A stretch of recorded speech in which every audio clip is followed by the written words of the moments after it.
आप ऐसे भी साधक रहे हैं किसी जन्म में, जैसे घर त्याग गए और फिर क्योंकि घर त्याग दिया जंगल में जा बैठा और जंगल में भूख लगी, वन से फिर वापस आया, भिक्षा मांगी। ऐसे ऐसे भी पुण्यात्माओं की जानकारी हमें मिली कि ये ऐसे साधना करता था, गांव से रोटी मांग लाता था, सूखी साखी जैसी कोई देता था और 1-2 रोटी खाता था, बाकी टांग देता था कपड़े में बांध के वृक्ष के।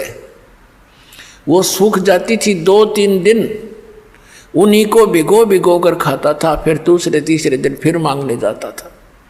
तो परमात्मा कहते तुम ऐसे भी साधक रह चुके हो, इतनी श्रद्धा से, ऐसे संयमी भी रहे, और जिस कारण से आपको क्या मिला, इंद्र कुबेर ईश की पदवी, ब्रह्मा वरुण धर्मराया, विष्णुनाथ के पुर को जाके तो फिर भी वापस आया।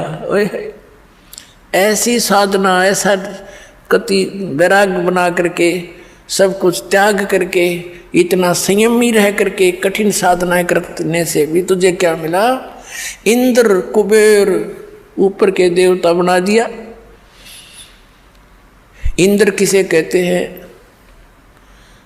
स्वर्ग के राजा को। अब पुण्यात्माओं, हम तो यहाँ एक MLA MP सरपंच बन जाने सोचो, पता नहीं क्या बन गए, अनजानपने में, बगैर ज्ञान के ये बकवाद बहाओ प्राणी को। अब इससे तुलना हो जाएगी कि राज्य की क्या आवश्यकता है, कि कैसा है ये राज्य। एक ये इंद्र कैसे बनता है, इसका या तो ये इतना पुण्य करे, धर्म यज्ञ करे, 100 मन देसी घी, एक मन में 40 किलो, 100 मन देसी घी एक बार की यज्ञ में लगावे, उसमें हवन भी हो, भंडारे भी हो। अब जैसे जिसमें 100 मन घी यानी 4000 किलोग्राम जैसे घी लगेगा, तो वहाँ अन्य खर्चा कितना होगा, आटे नमक मिर्च दाल का, तो वो तो गिनती है नहीं फिर। तो ऐसी 100 यज्ञ करे जिसमें 100 मन देसी घी प्रयोग हो, और उसके लिए कुछ कंडीशन है, टर्म एंड कंडीशंस हैं उसकी, कि ये अगर मर्यादा भंग होगी तो वो यज्ञ आपकी मान्य नहीं जाएगी, और 100 यज्ञों में से एक भी खंडित होगी तो नए सिरे करनी पड़ेगी। फिर उससे क्या मिलेगा, इंद्र की पदवी मिल जाएगी। इंद्र का यानी स्वर्ग का राजा इंद्र होता, जैसे प्रधानमंत्री मान लो भारत का राजा। तो इस प्रयत्न से, इस क्रिया से उसको इंद्र की पोस्ट मिलेगी, उस प्राणी को स्वर्ग का राजा बन जाएगा। अब उस स्वर्ग के अंदर तो आम व्यक्ति भी जाकर ने सोचा मैं सुखी हो जाऊंगा, बोलेपन में अज्ञानता से। अब परमात्मा हमें क्या ज्ञान देना चाहते हैं, इस ज्ञान से आपको सतलोक की इच्छा जागृत होगी। अब क्या बताना चाहते हैं परमात्मा, कि आप तो यहाँ छोटे से राज्य को प्राप्त करने की चेष्टा करते हो, और वो इंद्र का राज्य इतनी साधना करने से प्राप्त होगा। दूसरा उसका तरीका है, इतना तप करे, तप से राज भी प्राप्त होता है, और फिर उसमें भी टर्म एंड कंडीशंस होती हैं। तो वर्तमान जो स्वर्ग का राजा होता है इंद्र, उसको एक और इंस्ट्रक्शन होती है कि तेरे शासन काल में यदि इंद्र की पदवी प्राप्त करने योग्य किसी ने क्रिया कर ली, उसको बीच से ही पद रहित कर दिया जाएगा, और उस आत्मा को उसके पद पर विराजमान कर दिया जाएगा। तो उसको चिंता बनी रहती है स्वर्ग के राजा को, कि कोई पृथ्वी लोक पर इंद्र की पदवी प्राप्त करने योग्य कोई ये क्रिया ना कर ले। उनको खंडित करवाने का उसका सिर धड़कीबाजी लगाए रखता है। आप देख रहे हो यहाँ पर इस पृथ्वी के एक छोटे से MLA MP मंत्री मुख्यमंत्री बनने के लिए ये के कितना उद्मस्तार देते हैं।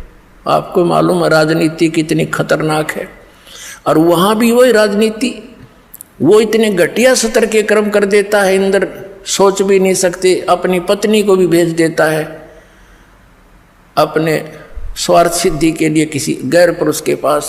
तो खाक है ये राज्य, खाक है ये राजनीति। तो ऐसे एक मार्कंडे नाम के ऋषि बंगाल की खाड़ी में तपस्या कर रहे थे। इंद्र के हलकारे यानी उसने गुप्तचर छोड़ रखे होते हैं पृथ्वी पर, उनके देवता यहां गुप्त रूप में घूमते रहते हैं। और उनके ऐसे सूक्ष्म शरीर होते हैं, ये लंबी डिटेल बन जाएगी जब मैंने ये चैप्टर दूसरा शुरू कर दिया, क्योंकि आपने आज तक ज्ञान तो सुना ही नहीं है, उस अज्ञान को ज्ञान मान के ग्रहण कर रखा है। लेकिन सिंपल सा इतना कहेंगे कि उसके हलकारे गुप्तचर CID वाले घूमते रहते हैं।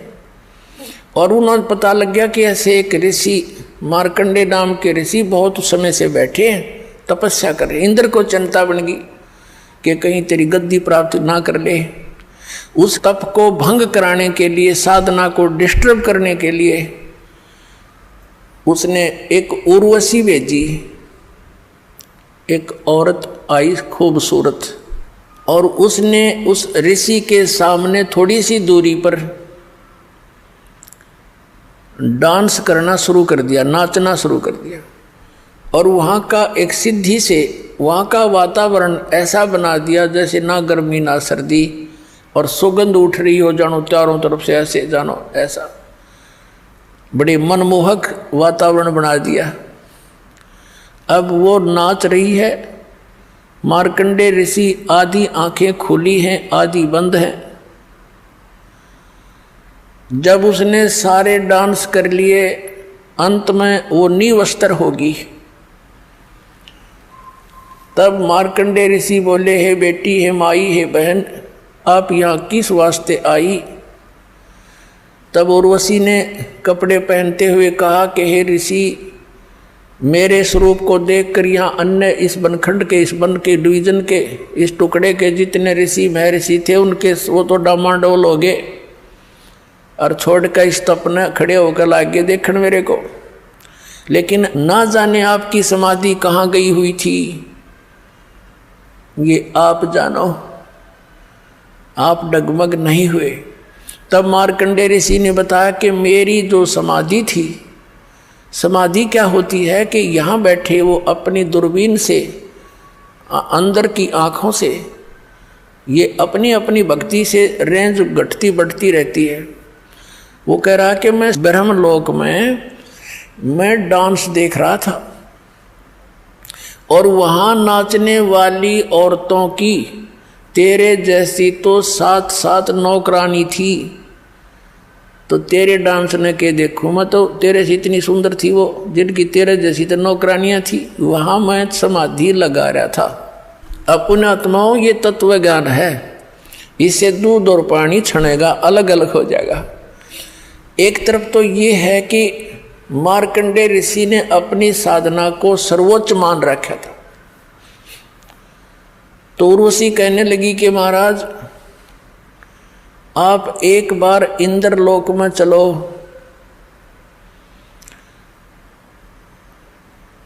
तो मार्कंडे ऋषि ने कहा कि तेरे से कोई और सुंदर हो उसको भेज दे, वो भी ट्राई कर लेगी। तो उर्वशी ने कहा कि मैं इंद्र की पटरानी मैं ही हूँ, यानी सबसे ब्यूटीफुल, सबसे खूबसूरत स्वर्ग की जो औरतों में से एक होती है, वो सची नाम है उसका, और वो इंद्र की पटरानी होती है। तो वो कहती है मैं ही वो सबसे सुंदर औरत हूँ उस स्वर्ग लोक की, और मैं इंद्र की पटरानी यानी मुख्य पत्नी हूँ। मार्कंडे ऋषि ने कहा कि जब ये इंद्र मर जाएगा तब तू क्या करेगी, क्योंकि ये तो नासवान है। बट उसने सची ने कहा, उर्वशी ने कहा, यानी उर्वशी ने कहा कि मैं 14 इंद्र भोगूंगी। अपने आत्माओं, अपना पैमाना लगा लियो, आप क्या भक्ति कर रहे हो और क्या प्राप्ति होगी इस मार्ग को छोड़कर अन्य जो साधनाएं करते हो वहां से। अब वो क्या कह रही है उर्वशी, वो कितनी पुण्यात्मा थी, उसने कितने धर्म और पुण्य किए होंगे, वो कह रही है कि ये 14 इंद्र मर जाएंगे, अपना शासन काल पूरा करके इनकी मृत्यु होती रहेगी और मैं 9 की 9 बनी रहूंगी, मैं इनकी पत्नी रहूंगी, यहाँ की पटरानी। ये भी एक पोस्ट है। और नेक्स्ट इंद्र की वह पत्नी बनेगी, वो अपना 14 ऐसे वो 72 चौकड़ी युग, 72 चतुर्युगी, सतयुग, त्रेता, द्वापर, कलयुग, ये 4 युगों का एक चतुर्युगी होता है। ऐसी 72 चतुर्युगी तक 1008 वर्ष तक समझ लो, 1008 ये चतुर्युगी तक ये ब्रह्मा का एक दिन होता है, 1008 चतुर्युग का। तो जब और फिर रात्रि में वो नष्ट हो जाते हैं, तो कहते हैं इस एक दिन में, ब्रह्मा के दिन में 14 ये इंद्र नष्ट हो जाते हैं। तो ये क्या कहती है कि ब्रह्मा के एक दिन में 1008 चतुर्युग तक मैं तो 9 की 9 पत्नी बनी रहूंगी, यहाँ की स्वर्ग की देवी, और जितने जो इंद्र हैं वह 14 इंद्र मरते रहेंगे, मैं कांस्टेंट रहूंगी जब तक, फिर मेरी भी मृत्यु होगी। अब मार्कंडे ऋषि परिचित थे उनसे। मार्कंडे ऋषि ने कहा कि 14 इंद्र भी मरेंगे जब तू के करेगी। तो वो क्या बताती है? नियम बताती है, उसका प्रतिफल बताती है, सच्चाई बताती है कि जितने अंदर में भोगूंगी वो तो गधे बनेंगे मृतलोक में, पृथ्वी पर, और मैं गधी बनूंगी।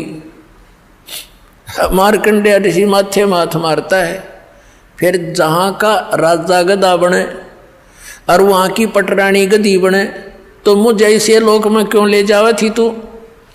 तब उस इंद्राणी ने कहा कि इसलिए ले जाना चाहती थी कि मेरी इज्जत रह जाती, नहीं तो मेरी मजाक करेंगे, मुझे सजा दी जाएगी कि तू हार के आगी। या दंड देता है वो जो उस लड़कियों को भेजता है किसी को, जैसे विश्वामित्र तपस्या करे था, उर्वशी भेज दी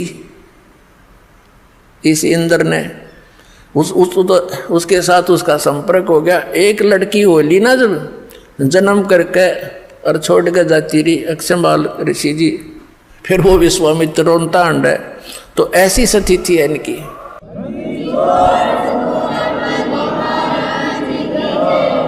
वो क्या कहती है कि मैं अपनी इज्जत रखने वास्ते, और ऐसे वो इंद्र इन ऋषियों को और लड़कियों को जो स्वर्ग में सुखी मानते हैं, स्वर्ग में सुख हो जाता है, उनका वो नौकर हैं उसके सारे, उस इंद्र के, और उनको बाई फोर्स बेचता है कि जा उसका धर्म भंग करके आ, नहीं तो तुझे सजा दूंगा। वहाँ कोड़ों से पीटी जाती हैं औरतें जो स्वर्ग के वासी कहलाते हैं।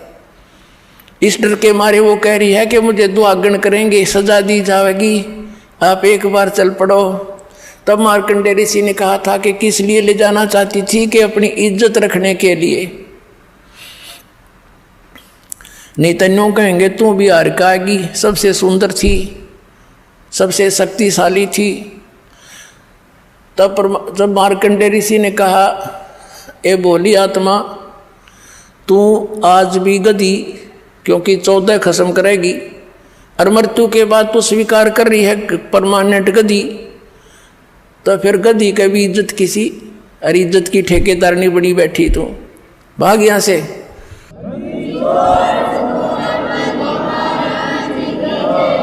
फिर क्या हुआ कि इंद्र आ गया वहां पर, स्वर्ग का राजा आ गया और कहने लगा, हे बंद निवाज, हम हारे तुम जीते, इंद्र की गद्दी प्राप्त करो। मार्कंडेय ऋषि कहने लगा, अरे अरे इंद्र तू क्या कह रहा है? इंद्र की गद्दी तो हमारे लिए काग की बीट है, हमें नहीं चाहिए, तो ये रख अपने को। और फिर मार्कंडेय ऋषि ने कहा, इंद्र बात सुन बैठ जा।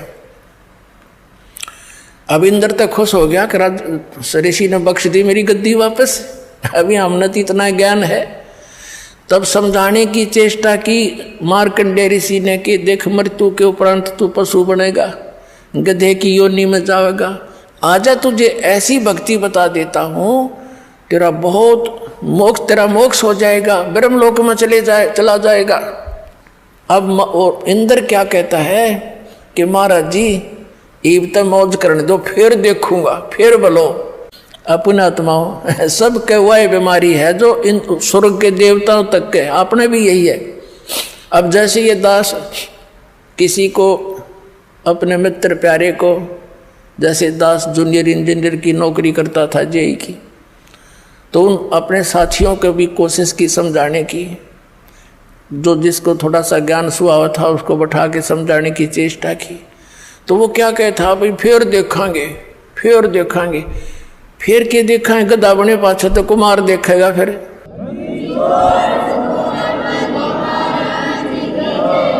ढाई मन का बोरा कमर पर और लाठी लगेगी गट्टियां पे।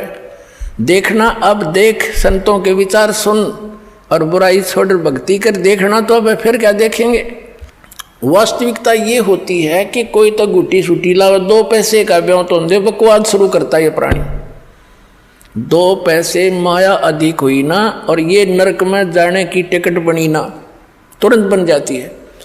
तो उनका वह किसी पर गुटी ना छूटे, किसी पर रिश्वत ना छूटे, और कोई 100 बुराइयों में ग्रस्त हो जाता प्राणी, तो वो इस कारण से यूं कहता फिर देखेंगे। और फिर कुछ एक यहाँ तक कह देते थे, किसने देखी है, देखी जाएगी। बताओ, अब अंधा जा रहा हो जंगल के अंदर, वन की तरफ, और उसको कोई कहे आंखों वाला कि सूरदास इधर मत जा भाई, ये रास्ता ठीक नहीं, बहुत भयंकर दुख होंगे तो इसमें चला जाएगा, जंगली जानवर हैं, वहाँ कांटे हैं, बहुत बुरा हाल हो जाएगा। और वो अंधा वही बोल सकता है जिसने कोई गुटी सूटी ला रखी हो या भांग पी रखी हो, वो कह सकता है ऐसी बातें, किसने देखा, देखी जाएगी। अब अंधे न दिखता ना, आँखें लेकी वो मानता ना, और फिर न्यों किसने देखा, जिसने देखा है वही तो बता रहा है कि ये रास्ता गलत तेरा।